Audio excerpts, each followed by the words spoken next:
çekişinden anladım. Yar ben öleyim, sar ben öleyim.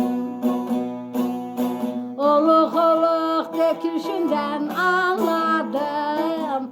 Yar ben öleyim, sar ben öleyim.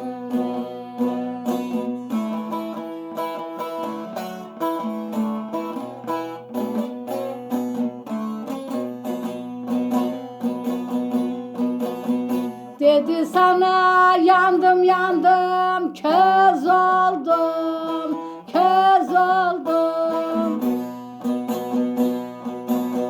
İlkbaharda gazel döktüm, güz oldum. Yar ben öleyim, sar ben öleyim.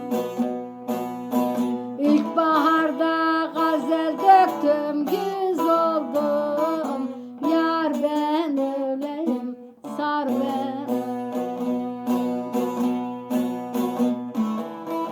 El dilinde sakız oldum, söz oldum, söz oldum.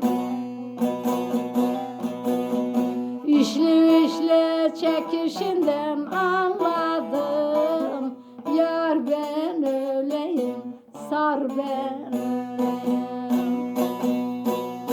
İşli işli çekişinden anladım. Yar ben öleyim, sar ben öleyim.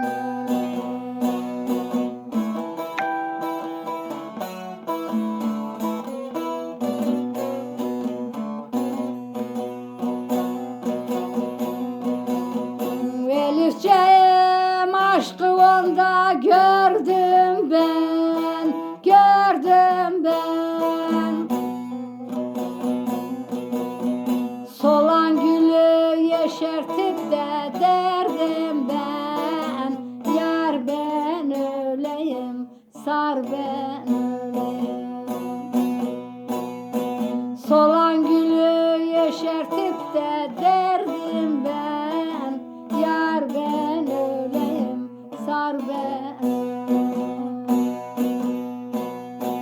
Bülbül olup gül bağına girdim ben, girdim ben. Çeşit çeşit kokuşundan anladım. Yar ben öleyim, sar ben öleyim. Çeşit çeşit kokuşundan anladım.